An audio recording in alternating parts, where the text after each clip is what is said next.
Alam mo ba ang kahalagahan ng West Philippine Sea sa Pilipinas at sa mga mamamayang Pilipino? Ang West Philippine Sea ay hindi lang basta dagat.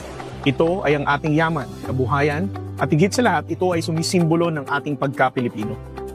Ayon sa Bureau of Fisheries and Aquatic Resources, ang West Philippine Sea ang pangunahing pangisdaan para sa 320,000 mangingisda mula sa Regions 1, 2, 4A, 4B at ng National Capital Region. Ito rin ay nagbibigay ng kabuhayan sa 133 coastal communities na may kabuuang populasyon na hindi bababa sa 8 milyong Pilipino.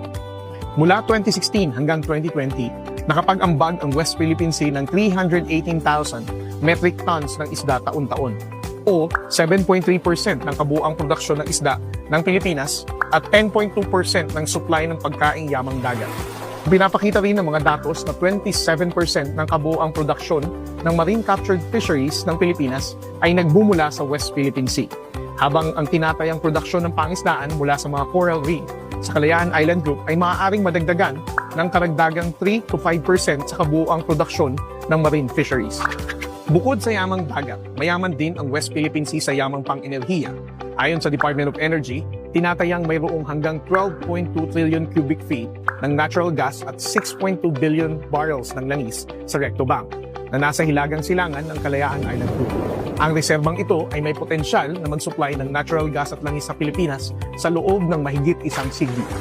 Dahil ang West Philippine Sea ay bahagi ng ating exclusive economic zone, tayo lamang bilang Pilipino ang may sovereign right sa mga likas na yaman dito.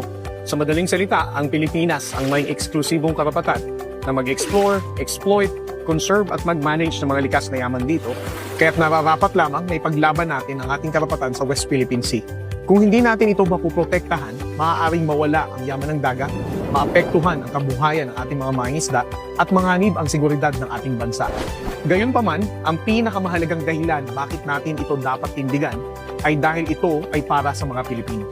Ang ating kalayaan, soberanya at teritoryo bilang isang malayang bansa ay dumaan sa mahabang kasaysayan at maraming nagbuwis ng buhay para dito. Ang responsibilidad lamang natin ngayon ay huwag natin itong pabayaang yurakan at ang tiyanin ng kahit na sinong dayuhan. Dahil ang yaman ng West Philippine Sea ay para sa susunod na saling lahi ng Pilipino.